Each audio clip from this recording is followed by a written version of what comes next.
DLSS 4 multi-frame generation is the latest technology Nvidia are using to market and sell graphics cards.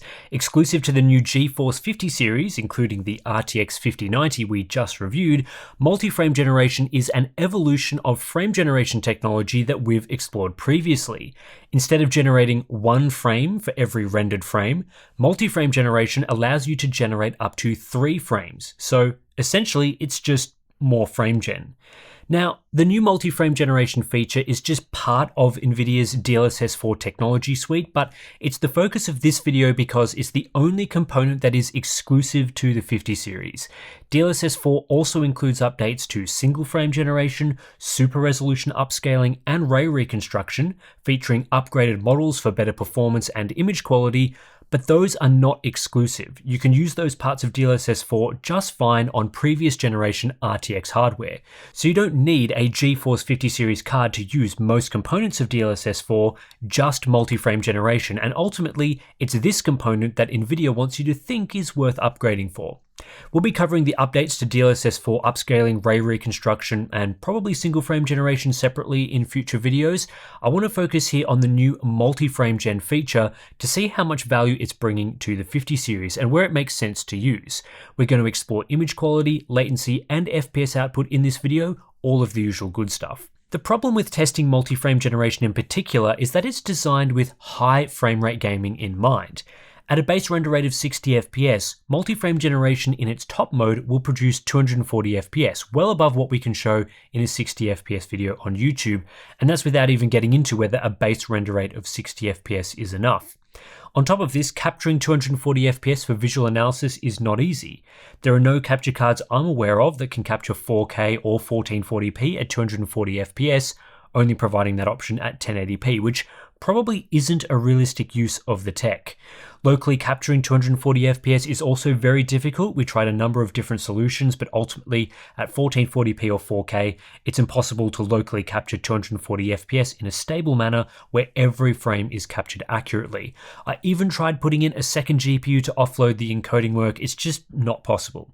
Unfortunately, this means for the visual analysis of multi-frame gen, we are effectively limited to 4K 120 FPS capture. This means a base render rate of 30 FPS, a configuration we absolutely do not recommend, and one that doesn't show frame generation in the best light. But this is the way Nvidia recommend we show the visual quality of multi-frame gen, so if it's good enough for them, I guess it's good enough for us. You're also going to see a lot of footage that is slowed down because even 120 FPS can't be displayed on YouTube, so to make sure you can actually see every generated frame and what they look like, we're going to have to slow the footage. I'd rather not do this. I'd rather create a 4K 240 FPS video so you can see a real world representation of the tech if you have a 240Hz monitor. But that's not possible, and we're a bit hamstrung there by current hardware and platforms. So as we head into the visual analysis, I want you to be aware of several things. One, we do not recommend using frame gen at a base render rate of 30 FPS, even though we captured some footage this way. Two, capturing footage this way and then slowing it down so you can see it in a 60 FPS video on YouTube exaggerates the artifacts in the frame generation output. And three, please listen to the commentary where I describe how visible these issues are in real world content displayed on a high refresh rate 4K 240Hz monitor. The footage in this video is a demonstration to highlight how frame gen impacts each frame.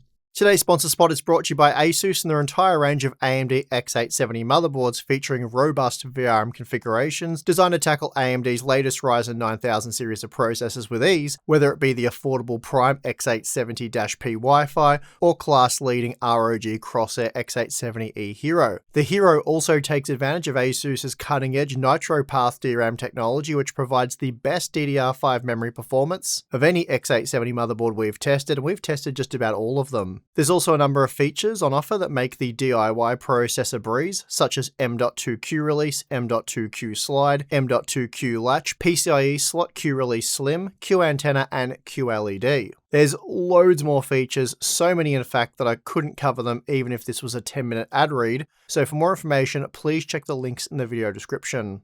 So how does DLSS 4 multi-frame generation work? Well, to put it simply, the frame generation algorithm generates multiple frames instead of a single frame. It's still the same old interpolation tech, meaning the GPU first renders 2 frames, then the generated frames are inserted between them, and the frames being showed on screen are always a couple behind the latest rendered frame. I've seen a few people getting confused thinking this is extrapolation tech. It's not, it's still interpolation that requires a before and after frame to fill what's in between. Now DLSS 4 does bring with it overall improvements to FrameGen. The optical flow pass has been replaced with an AI optical flow model, and with that NVIDIA claimed performance improvements and a lower memory footprint. But these improvements are accessible on both 40 and 50 series GPUs, so all comparisons in this video, whether we're looking at single or multi-frame gen, are using the new DLSS 4 version. Again, we want to focus on the benefits that 50 series owners are getting. Speaking of that, the reason NVIDIA has given for why multi-frame gen is not available on older GPUs is because the Blackwell architecture includes a new capability called hardware flip metering, which is required for smooth multi-frame gen output. I've got no idea whether that's true or what the experience would be like with multi-frame gen on a 40 series GPU without it, but hey, exclusive features are good for business. Multi-frame generation will be accessible through one of two methods. Some games will support it natively, and in those games you'll be able to choose between 3 frame generation modes: 2x, which is the original single frame generation experience, and the new 3x and 4x modes, which generate 2 and 3 additional frames respectively. They are labeled this way to describe the FPS output increase. The 4x mode generates 3 frames, which quadruples the FPS output. I do not believe this is a performance increase, so I'm not describing the gain that way. The other way is through a DLSS override available in the NVIDIA app. At launch, this is how the majority of those 75 games will support DLSS 4. The NVIDIA app will swap the DLL for you, but yes, it's a whitelist system. You will not be able to use the override on games not on the list. To use the override, you just go to the graphics settings for a game in the NVIDIA app, and you choose the amount of frame generation you want, such as the 3x or 4x modes. Then when you are in the game and enable frame generation, instead of that game using single frame gen, the 2x mode, it will now use the 3x or 4x mode instead, depending on what you selected. A bit more clunky than native game support because you can't easily change the mode in the game, but it works. Let's move now into the image quality analysis. Everything you're about to see is captured on the GeForce RTX 5090 at 4K, so I'd recommend watching this at YouTube's maximum resolution. With multi-frame generation simply being more frame gen, its visual strengths and weaknesses are basically the same as single frame generation. In conditions where frame gen works well to improve smoothness, multi-frame gen is even smoother. But also in conditions where frame gen creates artifacts, multi-frame gen is likely to create more artifacts. Let's start with the good stuff though. Frame generation works impressively well when either motion is smooth and predictable or the scene itself is relatively simple. In this Hogwarts Legacy example, we're moving laterally and the background scene, the sign, the textures on the building and ground are all moving in a very predictable manner. Even when we compare multi-frame generation in the 4x mode, MFG 4x, to a natively rendered output at the same frame rate, there's little difference in these elements. Outside of the moving character, MFG does a great job of accurately interpolating these elements, and it creates native-like smoothness and image quality. In a lot of games, this type of basic movement is commonplace. Alan Wake 2, for example, is a fairly slow-paced game where you walk to explore the world. Here, walking in a straight line is no trouble at all for multi-frame generation, and when we compare the various modes when all are at a render rate of 30 FPS, you can see the smoothness benefits that multi-frame gen is providing. Due to the relatively minor differences between each frame though, there isn't a drastic difference between the single and multi-frame gen presentations, though MFG is better. There were even times when faster movement looked pretty good. Here in Cyberpunk 2077, driving is a surprisingly good environment for frame gen. The car stays in a consistent position, the environment moves in a predictable fashion, parts of the screen remain similar between frames. It's really only the occasional unpredictable element on screen that trips up MFG. In this sort of scene, the smoothness boosting capabilities of MFG are better demonstrated. Its ability to fill in gaps for large parts of the screen holds up well. Yes, there are some artifacts which I'll explore soon, but again, when motion is predictable, interpolation is a great solution.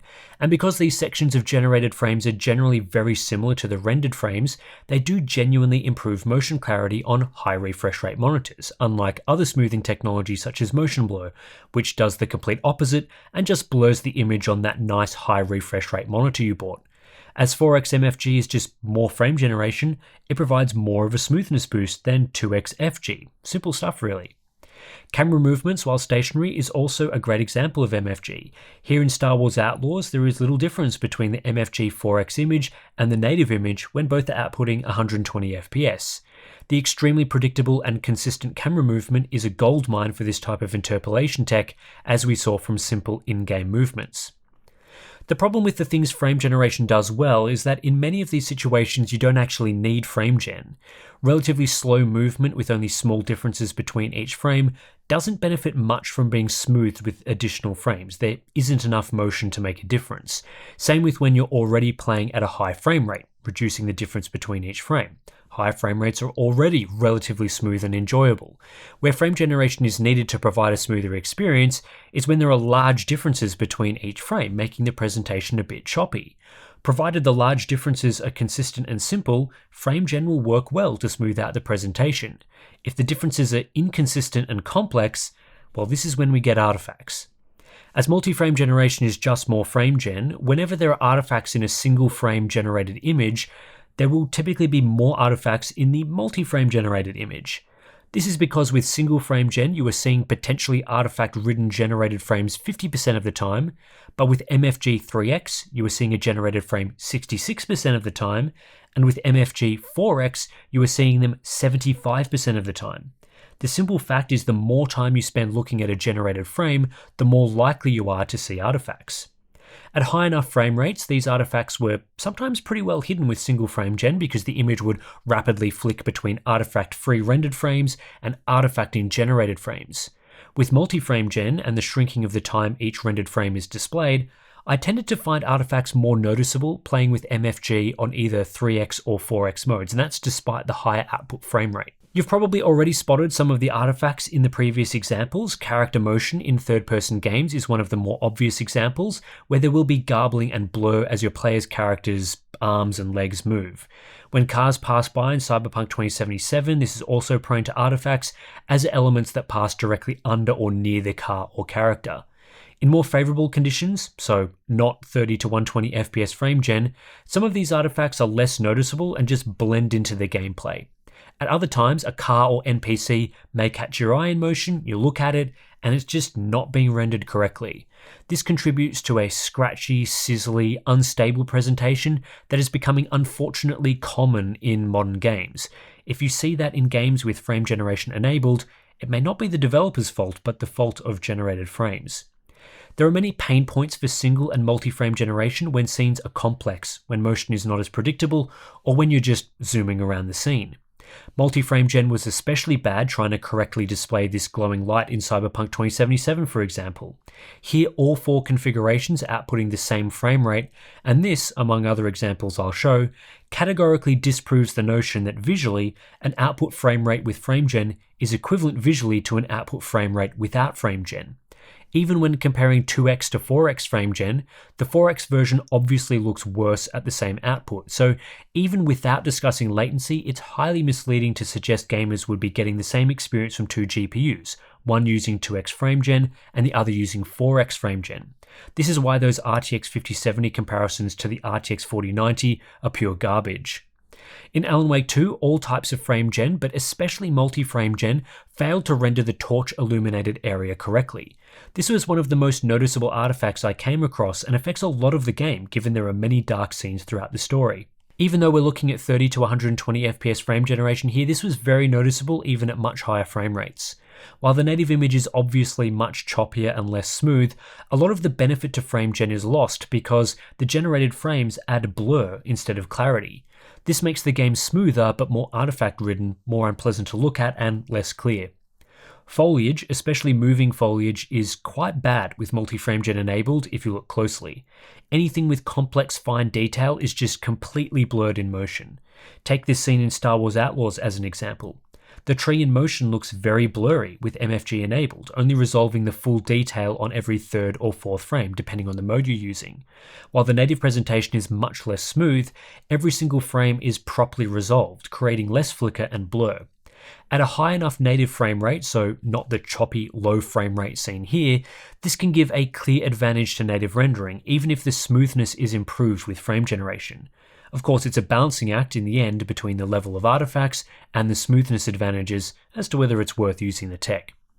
Walking around some of the forest or grassy areas in games like Hogwarts Legacy and Star Wars Outlaws, there were plenty of occasions where I was thinking things like, why does this look blurry? Or why does the game look a bit low resolution when playing with MFG4X enabled, and when slowing down the footage, it was clear the issues were caused by frame generation artifacts. The tech works great when scenes are simple, but grass and trees just punish the algorithm hard. And again, multi-frame gen is just more frame gen, so anytime you see these issues with single frame gen, they will be there with multi-frame gen, potentially more visible than before. There were other instances where MFG struggled, in this example with Alan Wake 2 in situations where there was garbling with regular single frame gen, there was more garbling with multi-frame gen. This is especially noticeable when comparing the output of all techniques at the same frame rate, showing once again that a frame rate with multi-frame gen enabled is not visually equivalent to the same frame rate produced with native brute force rendering, as NVIDIA would put it. Now, whether or not you see these artifacts depends on many circumstances, such as frame rate, the amount of motion, and where you are looking on the screen. A higher base render rate is significantly better and less likely to present artifacts than a lower base render rate. 30 to 120 FPS multi-frame generation is pretty bad for artifacts. 60 to 240 FPS is better, but still prone to problems in tough situations. Once the base render rate exceeds 100 FPS, a lot of these issues are harder to spot. Exactly the same situation as with single frame gen. In fact, if anything, multi-frame gen requires an even higher base render rate to eliminate artifacts, as artifacts are more visible with this newer technology. While a lot of this visual analysis is focused on the artifacts you can get with frame generation, I just want to be clear that there are configurations and games where I was going about playing the game normally and didn't really notice the issues. Typically, these were games with simpler environments played at a high frame rate. It absolutely was not the case where I could see artifacts all the time. In some games, it was really only the occasional problem here and there. Unfortunately, some of these issues are so noticeable though, that it really makes the game look quite ugly and hurt the gaming experience despite only cropping up occasionally. So whether those instances are worth it for an acceptable experience at other times will be a personal preference thing. When it comes to FPS output and latency, again, multi-frame gen is just more frame gen. This means the FPS output increases when multi-frame gen is used, but latency either stagnates or regresses relative to native rendering. This is why frame generation is not a performance boosting technology, because performance is heavily linked to latency, and enabling frame generation actually makes latency worse. Across the games tested, I've benchmarked at 4K using DLSS quality with quality setting configurations that allow for an acceptable base frame rate, so the experience is something we'd actually recommend. I don't think there's any point benchmarking frame gen with a base frame rate of, say, 30 FPS, because we'd never recommend anyone play like that, and all configurations have reflex enabled, because again, why would you disable that feature if you're interested in a fast, low latency experience? In Alan Wake 2, I recorded native non-frame generated performance of 96 FPS on average, leading to 32 milliseconds of PC latency, as reported through NVIDIA's latency measurement tool. When enabling 2x frame gen, the frame rate improved to 165 FPS, but latency worsened to 39 milliseconds. This is because you do get a 72% increase in output frame rate, but the render rate of the game, tied to latency, actually decreases from 96 to 83 FPS. This 14% reduction to render rate led to a 22% increase in latency. Latency further worsens with multi-frame generation. The 3x mode delivered 232 FPS on average, but latency of 42 milliseconds, and the 4x mode delivered 287 FPS, but latency of 45 milliseconds. This meant the 4x mode pumped out 198% more frames, but the render rate dropped 25% due to the overhead of running frame gen, and thus latency was impacted.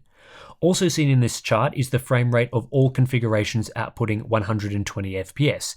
This again disproves that a frame rate with frame generation enabled is equivalent to a frame rate with frame gen disabled. The latency of 120 FPS using MFG4X is over 4 times higher, meaning the game feels 4 times more sluggish, more in line with a 30 FPS experience. When NVIDIA claims that an RTX 5070 is equivalent to an RTX 4090 because the multi-frame gen FPS output is the same, they're failing to mention that the latency is much worse in the configuration using more frame gen, which is deceptive and misleading. The latency impact from multi-frame gen is generally pretty similar between games. In Star Wars Outlaws, I had the game running at 110 FPS natively. With FG2X, this improved to 180 FPS, then 254 FPS with MFG3X, and 317 FPS with MFG4X. However, the latency increased from 23 milliseconds to 30, then 31, then 32 milliseconds with each increase in frame generation.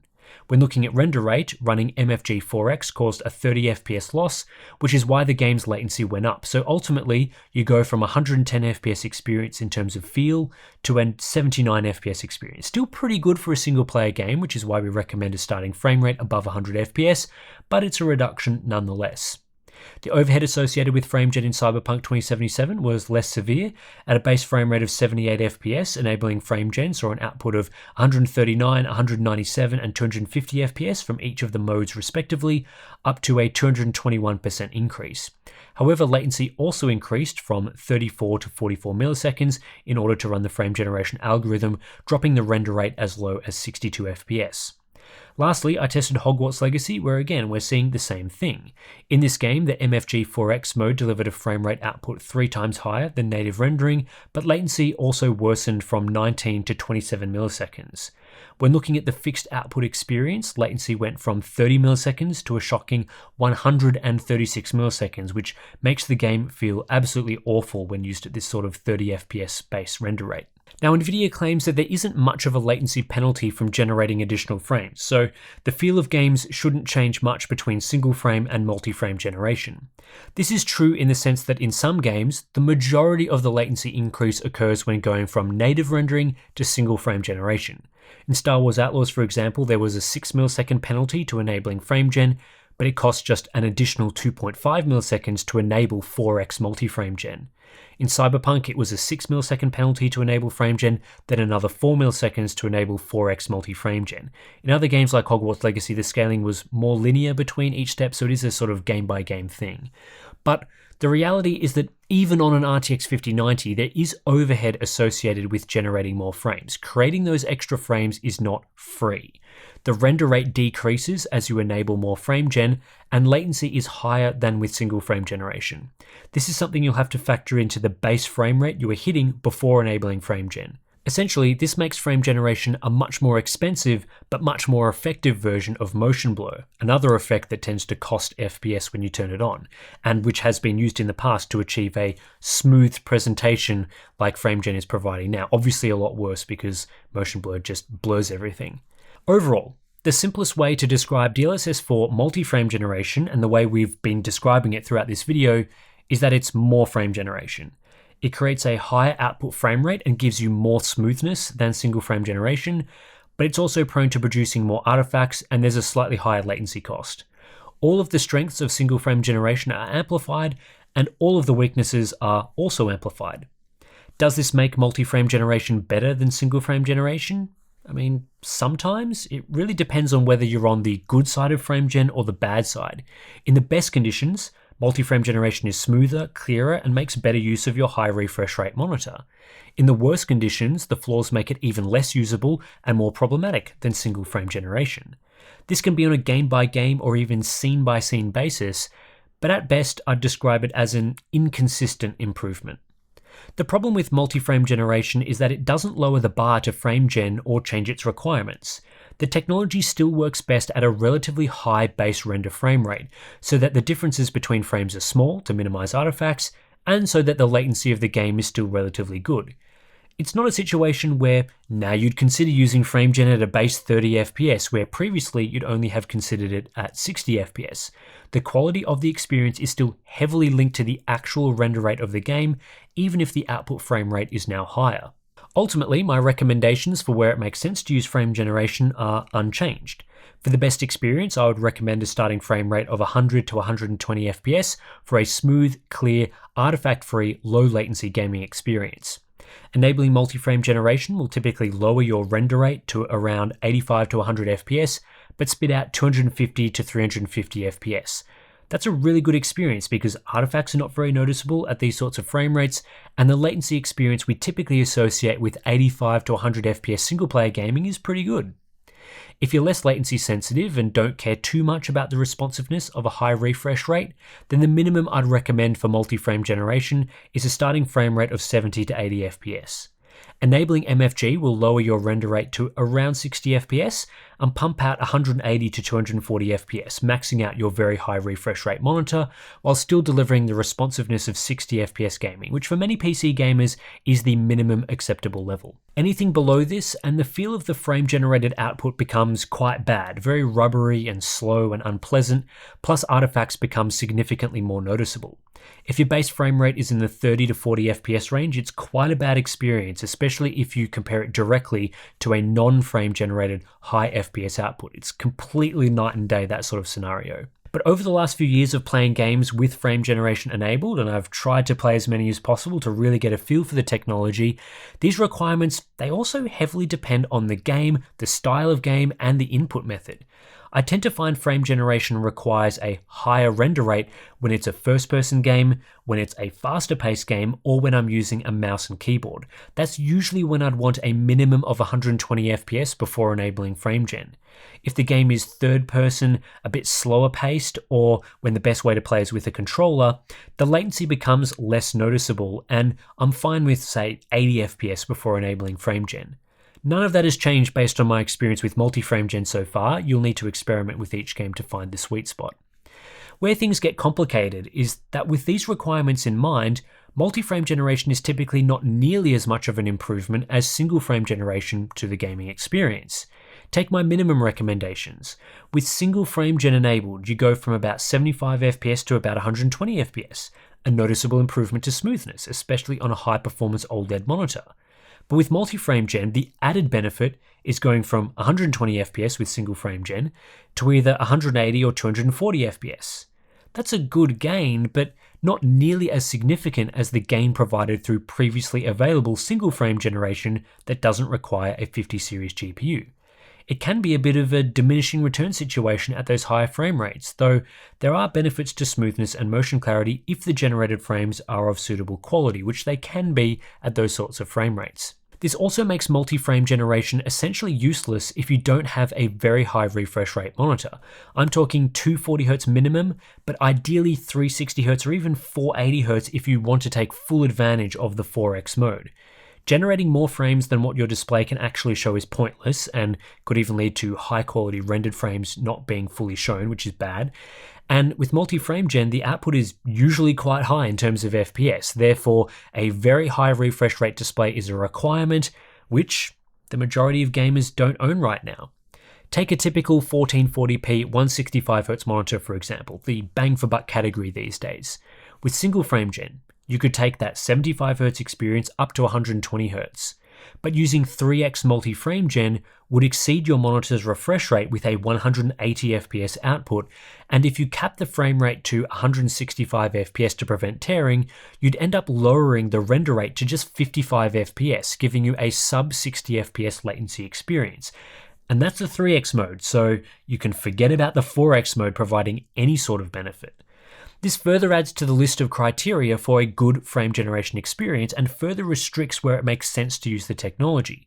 For it to make sense, you have to be a single-player gamer. Frame gen is pointless for multiplayer games, who is already rendering the game at a reasonable frame rate, who owns a 240Hz or faster monitor, who would notice the additional smoothness relative to single frame gen, and who is okay with the trade-off between smoothness and latency/artifacts. That's a pretty niche use case. And as NVIDIA are continuing to develop these exclusive DLSS technologies, they've gotten less broadly usable over time. DLSS 2 upscaling was great because it was widely useful to nearly all types of gamer.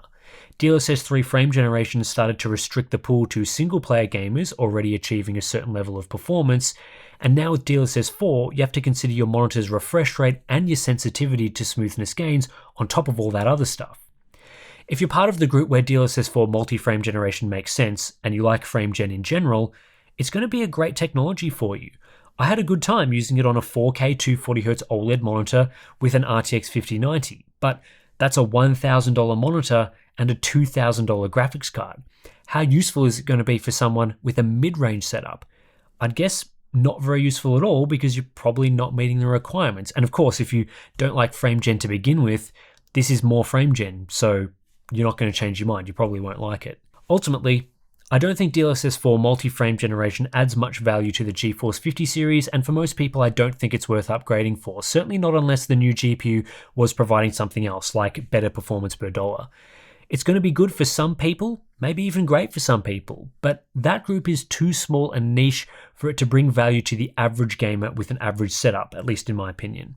Lastly, Nvidia needs to stop blatantly misleading buyers by comparing two different frame generation configurations and claiming they offer a similar experience. A 120 FPS output from single frame gen and a 120 FPS output from multi-frame gen is worlds apart in both image quality and especially latency.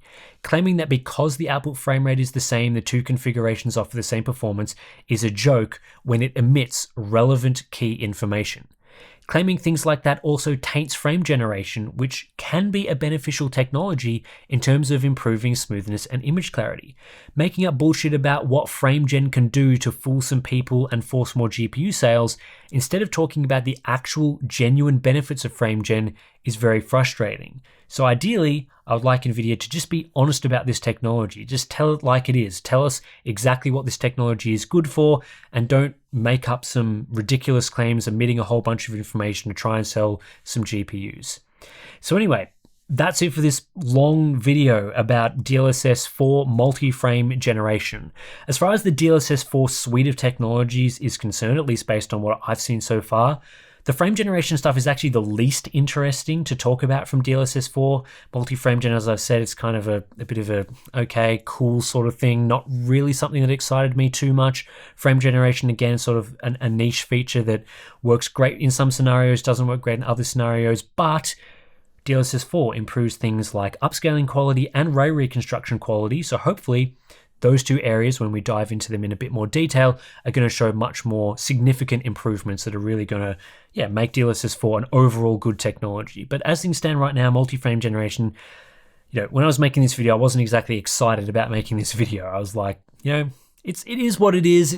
It's an interesting sort of feature, but it's not something that really has wowed me about the GeForce 50 series and DLSS 4 so far. So anyway, we'll get to testing those other DLSS 4 technologies in upcoming videos. So it may take a little while for us to get to all of the analysis, all the visual quality stuff that we want to do with those videos. So you may not see them straight away, but we are working on them. So we'll get to those soon. If you want to support our independent testing here at Hardware Unboxed, please consider supporting us via the Patreon page. Links to that is in the description below. If you sign up, you get access to some cool benefits like our Discord chat, monthly live streams, BTS content, plenty of good stuff. So thanks for watching to the end, and I'll catch you in the next one.